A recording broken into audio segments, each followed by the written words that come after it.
Students, नमस्कार। मैं शैली जैन। आज हम जो शिक्षक होते हैं उन शिक्षकों के प्रोफेशनल डेवलपमेंट के बारे में कुछ अध्ययन करेंगे। सबसे पहले हम ये समझ लेते हैं कि प्रोफेशनल डेवलपमेंट क्या होता है। प्रोफेशनल डेवलपमेंट का अर्थ ये होता है कि अगर कोई व्यक्ति शिक्षण के व्यवसाय में है तो उसके उस प्रोफेशन को जस्टिफाई करने के लिए या वो जो कुछ भी काम करता है उस काम को करने के लिए ऐसा क्या कुछ एक शिक्षक के द्वारा किया जाना चाहिए या वो एक शिक्षक पद पर रहते हुए ऐसा क्या कर सकता है जिसके द्वारा कि वो एक शिक्षक के दायित्वों को पूर्ण रूप से और अच्छी प्रकार से निभा सके। इसके पहले हम ये जान चुके हैं कि एक अच्छे अध्यापक के अंदर क्या योग्यताएं होनी चाहिए। ये तो हम जानते ही हैं कि शिक्षक में कुछ आधारभूत योग्यताएं होनी चाहिए, जैसे कि उसकी क्वालिफ़िकेशंस कम से कम उसका स्नातक, उसका स्नातकोत्तर और साथ ही साथ प्रोफेशनल डिग्री जो बीएड या एमएड हो सकती है उसके पास होनी चाहिए। और साथ ही साथ उसके व्यक्तित्व से संबंधित भी बहुत सारे गुणों के बारे में हमने चर्चा की जो एक शिक्षक के अंदर होने चाहिए। इसके बारे में प्रोफेसर मार्टिन के भी एक कथन याद आता है कि एक अच्छा अध्यापक बनने के लिए यह आवश्यक है कि हर अध्यापक अपने आप को एक अच्छा विद्यार्थी भी माने। और इस कथन को अगर ध्यान में रखा जाए तो ये बात आवश्यक है कि यदि एक व्यक्ति अध्यापक के पद पर सेवायोजित भी है तो रहते हुए भी उसको सदैव ये प्रयत्न करना चाहिए कि वो किसी न किसी प्रकार से अपने अंदर व्यावसायिक गुणों का विकास करता रहे ताकि वो अपने शिक्षण के व्यवसाय के साथ में सदैव जस्टिस कर सके। इसके लिए सेवाकालीन प्रशिक्षण के रूप में भी कई कार्यक्रमों का आयोजन किया जाता है और शिक्षकों को अपनी व्यावसायिक योग्यता एवं दक्षता को बढ़ाने के कई अवसर मिलते हैं। और ये कहना चाहिए कि हर एक शिक्षक को इनका लाभ उठाना चाहिए। सेवा में रहते हुए भी हर प्रकार से अपने आप को उन गुणों को अपने अंदर डालने का प्रयास करते रहना चाहिए ताकि वो आज के समय के अनुसार अपने छात्रों के साथ, अपने ज्ञान के साथ और अपने जो कह सकते हैं कि उसका प्रोफेशन है उसके साथ वो पूर्ण रूप से जस्टिस कर सके। इसके संबंध में केजी सैयदन का भी कहना था कि किसी भी पात्र में तब तक कोई वस्तु बाहर नहीं आ सकती है जब तक कि वह उस वस्तु उसके अंदर डाली नहीं गई हो। यदि उसका दीपक ज्ञान की लौ से जगमगा रहा है तो ही वो दूसरे को प्रकाश प्रदान कर सकता है। इसलिए ये आवश्यक है कि अध्यापक अपने आप को ज्ञानवान बनाए रखने के लिए आगे की ओर अपने अंदर उन योग्यताओं का विकास करने का प्रयास करता रहे। इसके लिए कई सेवाकालीन शिक्षक प्रशिक्षण कार्यक्रमों का भी आयोजन किया जाता है। कई संस्थाएं होती हैं जो इसके लिए उत्तरदायी होती है और कई विशिष्ट कार्यक्रमों का भी आयोजन किया जाता है। आज हम इसके संबंध में ब्रीफली अध्ययन करने का प्रयास करेंगे। सेवारत अध्यापक शिक्षा। सबसे पहले ये जान लेते हैं कि सेवारत अध्यापक शिक्षा क्या होती है और इसकी आवश्यकता क्यों पड़ती है। सेवारत अध्यापक शिक्षा को समझने के लिए हम इस तथ्य को समझ लेते हैं कि सेवारत यानी कि जो इन सर्विस हैं जिनको जो कि अध्यापक के रूप में अपनी सेवाएं दे रहे हैं उनके लिए, उन अध्यापकों के लिए कुछ ऐसी प्रक्रियाएं होती हैं जिनका प्रयोग किया जाता है ताकि उनको इस प्रकार से तैयार किया जा सके कि वो अपने अंदर कई जो आवश्यकताएं हैं उनको फुलफ़िल कर सकें। तो जो सेवारत अध्यापक हैं उनके लिए आयोजित की जाने वाली ऐसी प्रक्रियाएं जो एक व्यवस्थित, आवश्यकतापरक एवं विज्ञान सम्मत प्रक्रिया होती है, यह किसी विशेष उद्देश्य के लिए की जाती है और सेवारत अध्यापकों को प्रदान की जाती है। ये प्रक्रियाएं सेवारत अध्यापकों में व्यावहारिक परिवर्तन उत्पन्न करती है और अध्यापकों को विभिन्न प्रकार के अनुभव प्रदान करती हैं, जिससे उन्हें शिक्षा और शिक्षण की नवीन आवश्यकताओं का ज्ञान प्राप्त होता है। अर्थात जो भी इनोवेशन शिक्षा के क्षेत्र में हो रहे हैं वो उनको समझ सके, उनसे जुड़ सके और अपने प्रोफेशनल लाइफ में उनको अप्लाई कर सके, जिससे उनमें शिक्षण कार्य को करने का जो अधिक प्रभावशाली ढंग है या कुशलता है वो विकसित की जा सके। इसलिए ये कहा जा सकता है कि सेवारत शिक्षक प्रशिक्षण जो है वो अध्यापकों की योग्यता के विकास की एक महत्वपूर्ण प्रक्रिया होती है या उसका एक महत्वपूर्ण साधन होता है। सेवारत अध्यापक शिक्षा का अर्थ एवं परिभाषा, इसके संबंध में इसको अगर परिभाषित शब्दों में समझने का प्रयास करें, सबसे पहले एम.बी. बुच ने 1968 में सेवायोजित अध्यापकों के लिए जो शिक्षा होती है उसको परिभाषित करने का प्रयास किया। उन्होंने कुछ शब्दों में बताया कि सेवारत अध्यापक शिक्षण एक क्रियाबद्ध योजना है जिसका उद्देश्य शिक्षक एवं शैक्षिक कर्मचारियों का विकास करना होता है। वहीं कैन ने 1969 में अपने शब्दों में इसको परिभाषित किया कि वे समस्त क्रियाएं एवं पाठ्यक्रम जिनका उद्देश्य सेवारत अध्यापकों के व्यावसायिक गुणों को स्थायी करना तथा उनमें इच्छा शक्ति और कौशलों का विकास करना होता है, सेवारत प्रशिक्षण के प्रत्यय में आता है। अर्थात उन्होंने बहुत अच्छे शब्दों में इसको डिफाइन करने का प्रयास किया कि वे समस्त क्रियाएं और पाठ्यक्रम जिनका कि आयोजन जो भी शिक्षक हैं उन शिक्षकों के अंदर जो उनकी व्यावसायिक गुण हैं उनको स्थायी करने के लिए, क्योंकि हम ये देखते हैं कि एक बार इन सर्विस में आ जाने के बाद में शिक्षकों के अंदर अपने व्यावसायिक गुणों के विकास के प्रति इतनी रुचि नहीं रह जाती है और अपने कौशलों के विकास के प्रति भी अपनी इतनी रुचि नहीं रह जाती है, और सबसे बड़ी वजह इसके पीछे उनकी इच्छा शक्ति के होने का अभाव होता है।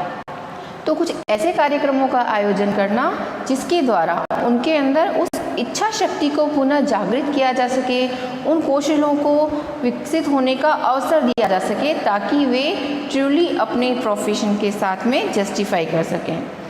सेवारत अध्यापक शिक्षा कार्यक्रम के उद्देश्य, कुछ ऐसी बातें जिनके द्वारा कि हम ये समझ सकें कि इनको ये प्रक्रिया उद्देश्यपूर्ण होती है और इसका एक अध्यापक को किस प्रकार फ़ायदा मिल पाता है।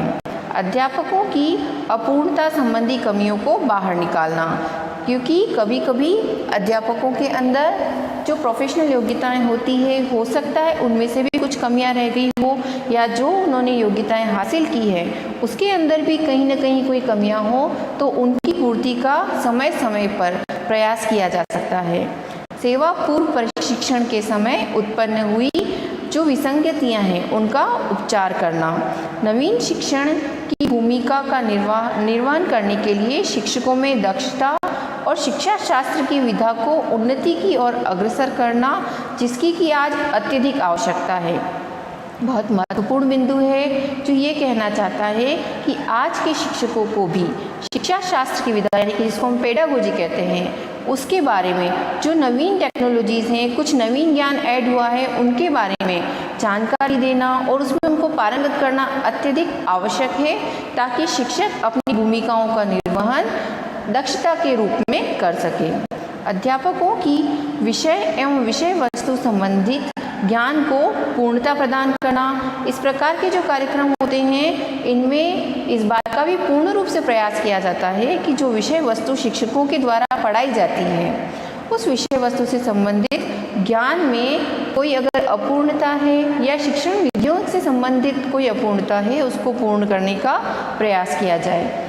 स्वाध्याय और ज्ञान पिपासु छात्र के रूप में अध्यापकों को तैयार करना, मैं ये समझती हूँ ये इसका सबसे महत्वपूर्ण बिंदु है। जैसा कि मैंने शुरुआत में भी इस बात को आपके सामने रखने का प्रयास किया कि एक शिक्षक अच्छा शिक्षक तभी है जब उसके अंदर का जो ज्ञान पिपासु छात्र है वो सदैव के लिए जीवित रह सके। जीवन पर्यंत शिक्षा हेतु अध्यापकों को तैयार करना, संपूर्ण औपचारिक एवं अनौपचारिक शिक्षा प्रकरणों के उपयोग हेतु दक्ष बनाना, क्योंकि इस प्रकार के कार्यक्रमों का जब आयोजन किया जाता है तो हो सकता है कि बहुत सारे ऐसे औपचारिक या अनौपचारिक माध्यम भी होते हैं जिनकी जानकारी शिक्षक को ना हो, तो समय समय पर इस प्रकार के कार्यक्रमों द्वारा इनके बारे में शिक्षकों में जागरूकता को उत्पन्न किया जा सकता है। साथ ही साथ एक बहुत महत्वपूर्ण बिंदु है जिसे मैं आपको समझाने का प्रयास कर रही हूँ, जिसको हम आज के समय के अनुसार भी रेलेवेंट पा सकते हैं कि समय समय पर जो चुनौतियाँ समाज के सामने उपस्थित होती हैं, वे चुनौतियाँ सामाजिक हो सकती हैं, आर्थिक हो सकती हैं या फिर सांस्कृतिक रूप में भी हो सकती है, और कई बार भौतिक रूप में भी ये चुनौतियाँ हमारे सामने उपस्थित होती है, जैसे कि किसी भी प्रकार की कैलेमिटीज़ हो सकती हैं या फिर जैसे अभी के समय में महामारी का प्रकोप हमारे सामने आ रहा है। तो ऐसे समय में शिक्षक को अपने उत्तरदायित्व को समझने और अपने कार्यों को सुचारू रूप से अच्छे ढंग से बच्चों के साथ में संपन्न करवा पाने के लिए भी उनको विभिन्न प्रकार के कार्यक्रमों के द्वारा प्रशिक्षण दिया जाता है और दिया जाना चाहिए।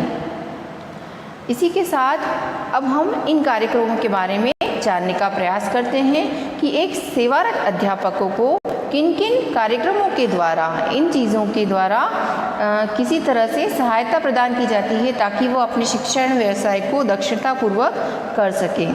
इनमें से प्रथम कार्यक्रम विचार गोष्ठी या कार्यगोष्ठी, इसे हम सेमिनार्स के रूप में भी समझ सकते हैं। जो सेमिनार हैं समय समय पर इनका आयोजन किया जाता है, जैसे कि हम नाम से ही स्पष्ट है कि इसमें विचारों को या कार्यों के द्वारा जो शैक्षणिक समस्याएं हैं उनके ऊपर चर्चा की जाती है और उनका समाधान प्राप्त करने का प्रयास किया जाता है। इनका आयोजन किस प्रकार किया जाता है इसे समझ लेते हैं। इसके लिए एक कार्यपत्र या फॉर्मेट तैयार किया जाता है और इसे भाग लेने वाले जो भी प्रतिभागी शिक्षक हैं उन्हें पहले ही भेज दिया जाता है। कार्यगोष्ठी का आयोजन करते समय खुले अधिवेशन में इसे पढ़ा जाता है और फिर इसके ऊपर विचारों का मंथन किया जाता है, इसका विवेचन किया जाता है। समस्या के विभिन्न पक्षों पर विचार किए जाते हैं और अलग अलग कमेटियां बनाकर उनके ऊपर विचारों का मंथन किया जाता है। फिर जो कमेटियां हैं वो अपनी रिपोर्ट को आम सभा में पढ़ती हैं और उनके द्वारा प्रस्ताव दिए जाते हैं, सुधार के लिए सुझाव दिए जाते हैं, फिर उनके ऊपर भी विवेचन किया जाता है। शिक्षा के उद्देश्यों को पुनः रूप से निर्धारित करने के लिए, पाठ्यक्रम में सुधार करने के लिए, हमारी शिक्षण जो विधियां चल रही हैं उनका पुनर्मंथन करने के लिए प्रशासन या पर्यवेक्षण और वित्तीय सहायता या ये कह सकते हैं शिक्षा से संबंधित जो विविध पक्ष हैं उनके ऊपर कार्यगोष्ठियों का आयोजन समय समय पर किया जाता है। कार्यगोष्ठियाँ किसी समस्या पर मैत्रीपूर्ण विवेचन एवं विचारों के विनिमय का अवसर प्रदान करती है। इसलिए हम ये कह सकते हैं कि विचार गोष्ठियाँ, कार्यगोष्ठियाँ या जिन्हें हम सेमिनार या सिंपोजियम कहते हैं, एक महत्वपूर्ण प्रक्रिया कही जा सकती है जो कि सेवारत अध्यापकों को बहुत अधिक रूप से लाभ प्रदान करती हैं। सेवारत अध्यापक शिक्षा कार्यक्रम, इनके अंदर जो दूसरा कार्यक्रम है उसको हम कार्यशाला या वर्कशॉप के नाम से जानते हैं। इसके ये कार्य आधारित होते हैं। मुख्य कार्य तो इनके शिक्षकों को किसी न किसी रूप में मदद प्रदान करना या उनको किसी विशिष्ट कार्यों के लिए आयोजित किया जाता है। लेकिन कार्यशाला से ये किस दृष्टि में भिन्न है, आइए इनको समझ लेते हैं। कार्यशाला में जो विचारों का मंथन या विवेचन की अपेक्षा कार्य पर अधिक बल दिया जाता है। उसमें कार्यों के लिए क्रियात्मक मार्ग को अपनाया जाता है। सभी भाग लेने वाले जो प्रतिभागी हैं वो इसमें सक्रिय रूप से भाग लेते हैं और अपना महत्वपूर्ण योगदान देते हैं। कार्यशालाओं में कक्षा भवन की क्रियात्मक समस्याओं पर गहन रूप से विचार किया जाता है। व्यक्तिगत अध्ययन एवं कार्य के लिए स्वतंत्र समय भी दिया जाता है, अर्थात जो प्रतिभागी हैं उन्हें उसमें कोई एक्टिविटी परफॉर्म करवाई जाती है, कुछ कार्य करने के लिए दिए जाते हैं ताकि क्रिएटिव मैनर में समस्याओं के कुछ हल निकल के आ सकें। कार्यशाला का आयोजन पाठ योजना या पाठ्यक्रम के निर्माण, या ये कह सकते हैं कि जो विविध प्रकार के परीक्षण लिए जाते हैं, परीक्षाओं का आयोजन किया जाता है, इसके संबंध में जो कुछ समस्याएं आ रही है इनके निराकरण के लिए भी किया जा सकता है। इसमें प्रत्येक जो प्रतिभागी है उसको कुछ न कुछ कार्य करने के लिए कहा जाता है। अच्छा, जो कार्यशालाएं हैं इनके आयोजन में क्या विशिष्ट बात होती है? इसमें विशिष्ट बात ये होती है कि किसी विशिष्ट विषय या किसी विशिष्ट श्रेणी के पाठ्यक्रम के लिए बनाने के लिए, या किसी स्कूल में या विद्यालय विषय में कोई विशिष्ट परीक्षण संबंधी या कोई विशिष्ट समस्या उत्पन्न हो रही है तो उनका हल ढूंढने का इसके माध्यम से प्रयास किया जाता है। जो सेवारत अध्यापक कार्यक्रम है इसमें कार्यशालाओं का अत्यधिक महत्व रहता है। जैसा कि हम चित्रों में देख पा रहे हैं, इसमें सभी शिक्षक मिलकर सम्मिलित रूप से मैत्रीपूर्ण भाव से कार्यशाला के माध्यम से कार्य खुद करके उन चीज़ों का समाधान ढूंढने का प्रयास करते हैं। रिफ्रेशर कोर्स, या हम कह सकते हैं कि इस प्रकार के कोर्स जिसमें कि अध्यापकों के ज्ञान को रिफ्रेश करने का प्रयास किया जाता है, ऐसे भी कई कोर्सेज का आयोजन किया जाता है। रिफ्रेशर कोर्स जो होते हैं बहुत प्रभावशाली ढंग से अध्यापकों को सेवा में रहते हुए शिक्षा प्रदान करने में अपनी महत्वपूर्ण भूमिका निभाते हैं। इसमें नए नए परीक्षणों के साथ चलने के योग्य बनाने का प्रयास किया जाता है और इसके मद्देनज़र शिक्षकों में शिक्षा के जो सिद्धांत हैं, जो नए नए प्रयोग हैं, उनको करने का अवसर एवं प्रशिक्षण प्रदान किया जाता है। इनका आयोजन कुछ गूढ़ विषयों तथा नई शिक्षक शिक्षण प्रणाली जो होती है उसके संबंध में भी किया जा सकता है। इसके लिए क्या किया जाता है, इसमें जो विषय के विशेषज्ञ होते हैं उन अध्यापकों का लाभ लिया जाता है। वो इसके संबंध में तैयारी करके जो साथी शिक्षकगण हैं उनको कुछ नई बातें सिखाने का प्रयास करते हैं ताकि अध्यापकों की कार्यक्षमता को बढ़ाया जा सके। इसी संबंध में एक और कार्यक्रम जिसको हम सम्मेलन के नाम से जानते हैं, इसे हम अंग्रेजी में कॉन्फ्रेंस कहते हैं। और ये जो कॉन्फ्रेंसेस हैं ये भी विचारों की अभिव्यक्ति के माध्यम से या विचार गोष्ठियों की तरह ही किसी विशिष्ट समस्याओं को लेकर उसका विवेचन करने का प्रयास करने की एक प्रक्रिया होती है। अध्यापकों से संबंधित अनेक सम्मेलनों का भी आयोजन किया जाता है। इनका संगठन जो व्यावहारिक रुचि वाले विषय हैं इनके लिए भी किया जा सकता है। यह विषय है पाठ्यक्रम का संशोधन, पाठ्यपुस्तकों का चुनाव, सफल शैक्षिक परीक्षाओं के परिणाम किस प्रकार प्राप्त किए जा सकते हैं, पिछड़े हुए बालकों को निर्देशन कैसे दिया जा सकता है, दैनिक शिक्षण से प्रत्यक्ष रूप से संबंधित किसी प्रकार की समस्याएं अगर आ रही है तो उनका निराकरण किस प्रकार किया जा सकता है, इन सभी चीज़ों को इसके द्वारा समझने का प्रयास किया जाता है। सम्मेलन जो होते हैं उनका आयोजन प्रांत स्तर पर, जिले स्तर पर या फिर क्षेत्रों के स्तर पर भी किया जा सकता है। काफ़ी महत्वपूर्ण प्रक्रिया होती है और इनके सफलतम आयोजन के प्रयास समय समय पर राज्य सरकार द्वारा एवं केंद्र सरकारों के द्वारा किए जाते हैं। विस्तार सेवा कार्यक्रम या एक्सटेंशन सर्विस प्रोग्राम्स। विस्तार सेवा कार्यक्रम नाम से जैसा कि स्पष्ट है कि सभी क्षेत्रों में सभी सुविधाएं उपलब्ध हो यह तो आवश्यक नहीं है, तो उन आवश्यकताओं की पूर्ति के लिए या उन कमियों की पूर्ति के लिए, या हम ये कह सकते हैं कि कुछ चीज़ों को हम और ज़्यादा अच्छा बनाना चाहते हैं तो उसके लिए एक्सटेंशन सर्विस प्रोग्राम्स का आयोजन किया जाता है और इनके माध्यम से शिक्षकों को शिक्षण के लिए तैयार करने का प्रयास किया जाता है। इस वर्ग के कार्यक्रमों में विद्यालय प्रशिक्षण, महाविद्यालय अंतर संबंध विकास हेतु कार्यक्रम, विद्यालय उन्नयन योजना, अध्यापक शिक्षा कार्यक्रम विकास, योजना तथा कार्यशालाओं का आयोजन आदि चीज़ों का आयोजन किया जाता है। और इसका लक्ष्य क्या होता है? जो सुधारात्मक कार्यक्रम हैं उनका आयोजन करना एवं संचालन करना। जैसे मैं आपको प्रैक्टिकली इस बात को समझाने का प्रयास करती हूँ कि कई बार विज्ञान जैसे विषय हैं या कई प्रायोगिक विषय हैं या हम ये कह सकते हैं कि भाषा से संबंधित जो विषय हैं उनकी विषयों के आधार पर कुछ आवश्यकताएं होती है जिनका कि फुलफिलमेंट किसी विद्यालय के स्तर पर नहीं किया जा रहा है, तो आसपास के जो नोडल एजेंसीज़ हैं उनके द्वारा या जो संबंधित विभाग है उनके द्वारा कुछ ऐसे विशिष्ट कार्यक्रमों का आयोजन किया जाता है जिससे कि एक्सटेंशन के तौर पे जहाँ पर इस प्रकार की सुविधाएं उपलब्ध है उनको उस विद्यालय तक पहुँचाने का प्रयास किया जाता है ताकि सभी को इसका लाभ मिल सके। अध्ययन ग्रुप या स्टडी ग्रुप्स, जो अध्ययन समूह हैं, ये भी इस संबंध में एक नवाचार है। इसका आयोजन शिक्षण संबंध में जो समस्याएं आ रही हैं उनका विभिन्न विषयों से संबंधित समस्याओं का स्पेशलाइज्ड फॉर्म में निराकरण करने के लिए किया जाता है।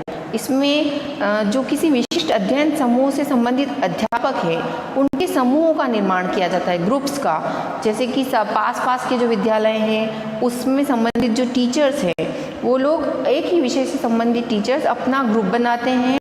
इसकी बैठक लगभग सप्ताह या 15 दिन में एक बार आयोजित की जा सकती है। उसमें विचार विमर्श किए जाते हैं और कुछ सामान्य रुचि के विषयों को लाया जाता है और इसके द्वारा जो संबंधित समस्याएं हैं उनका क्षेत्रीय स्तर पर किस प्रकार से समाधान किया जा सकता है या विषय से संबंधित जो नवाचार हैं उनके संबंध में या उनको लागू करने के संबंध में प्रयास किए जा सकते हैं। और इसके संबंध में इस शैक्षणिक योजनाओं के निर्माण का प्रयास किया जाता है।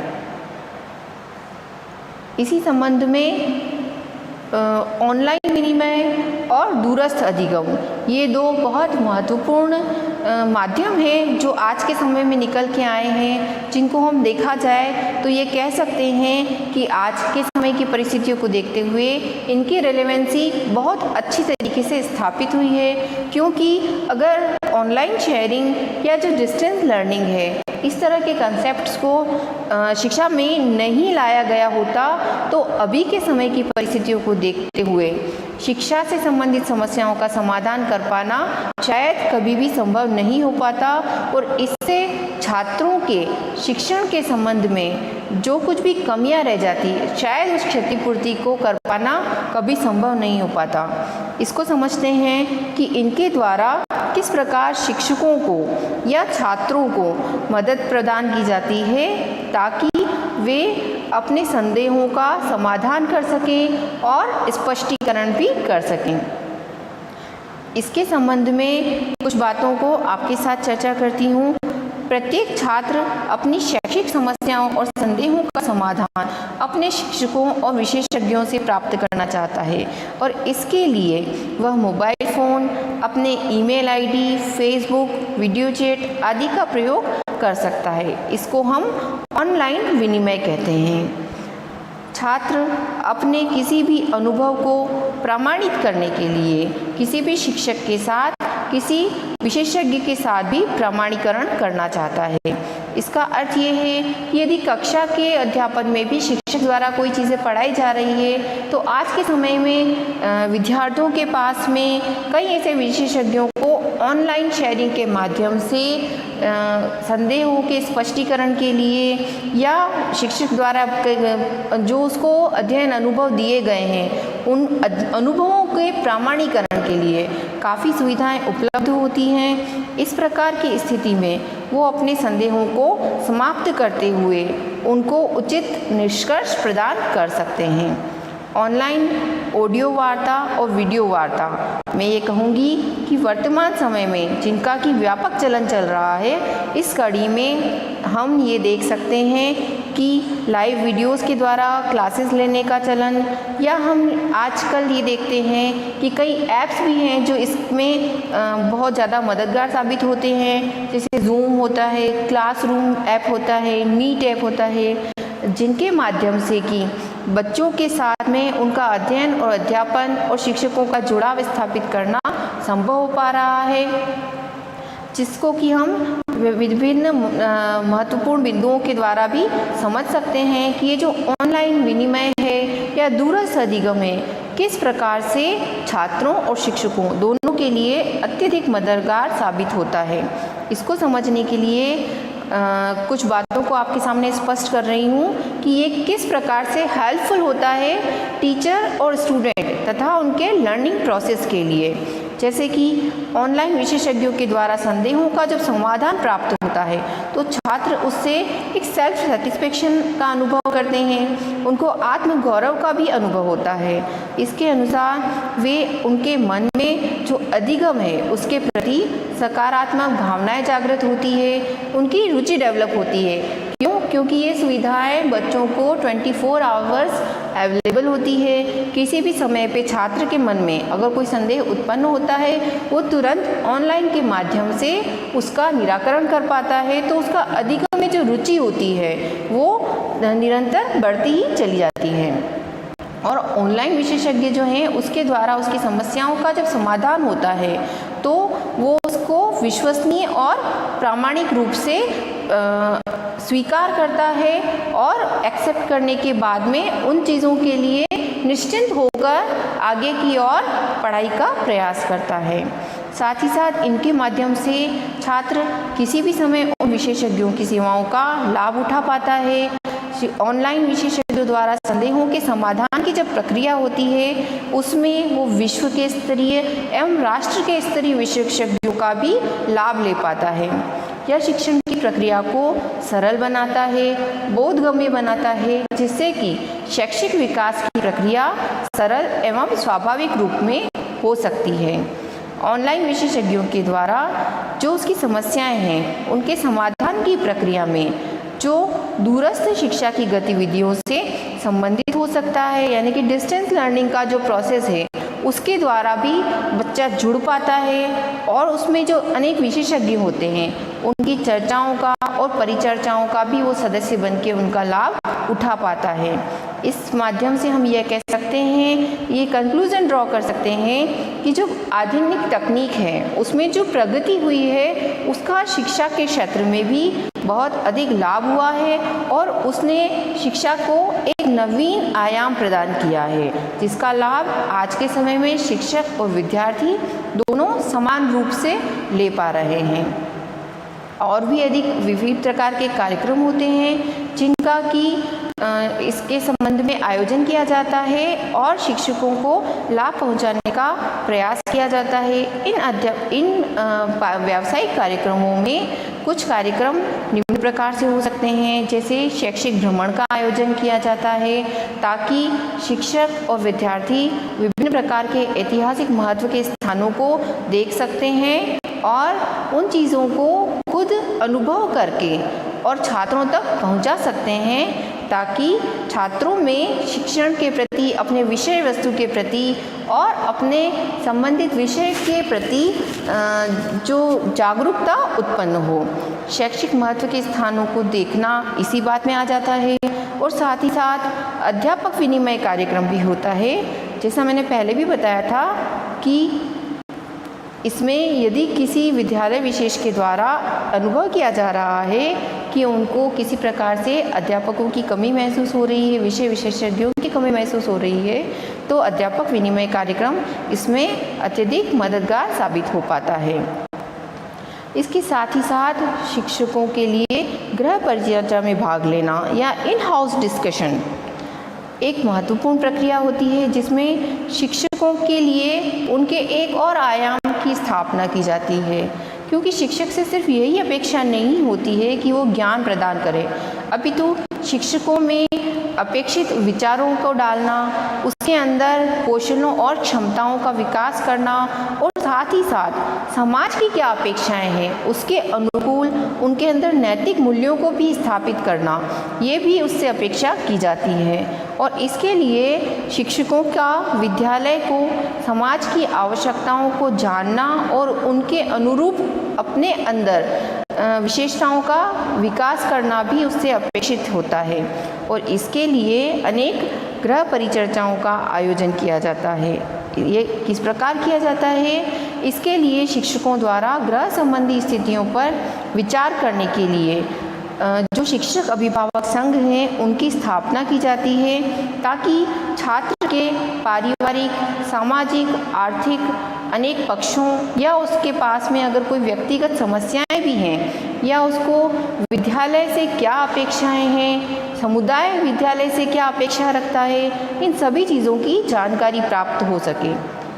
इसी प्रकार एक दूसरे को समझने का और परस्पर सहयोग से समस्याओं के समाधान के अवसर को ढूंढने का प्रयास भी गृह परिचर्चाओं के द्वारा किया जा सकता है।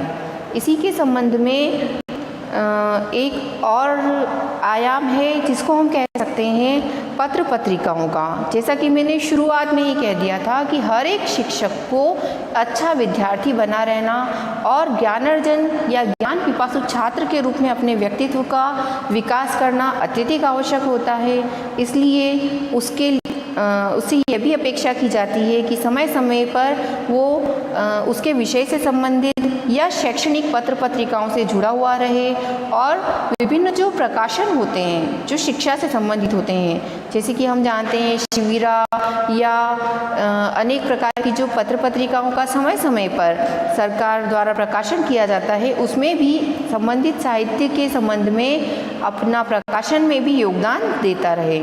विषय से संबंधित साहित्य एवं पत्र पत्रिकाओं जो में छात्र की वैज्ञानिक रुचि को प्रोत्साहन प्रदान होता है, इससे छात्रों के चिंतन का भी विकास होता है। इसलिए छात्र को की रुचि डेवलप करना और स्वयं भी उनसे जुड़ा रहना, ये एक शिक्षक के लिए अत्यधिक आवश्यक होता है। इसका सबसे महत्वपूर्ण बिंदु ये होता है कि वो एक शिक्षक में मौलिक चिंतन का विकास कर पाता है।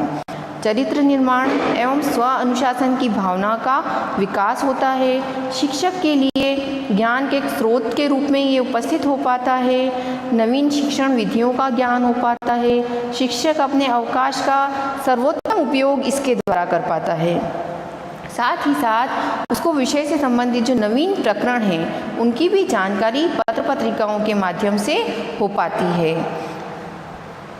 इसके लिए अनेक पत्राचार पाठ्यक्रम एवं संस्थाएं भी होती है जिनका की प्रयोग शिक्षकों के द्वारा समय समय पर किया जा सकता है और इन कॉरेस्पॉन्डेंस के जो विषय वस्तुएं हैं इनका प्रयोग करके शिक्षक अपने अंदर जो भी कमियां रह गई है उनका समय समय पर सेवारत रहते हुए भी उपयोग करते हुए अपने आप का व्यावसायिक उन्नयन कर सकता है।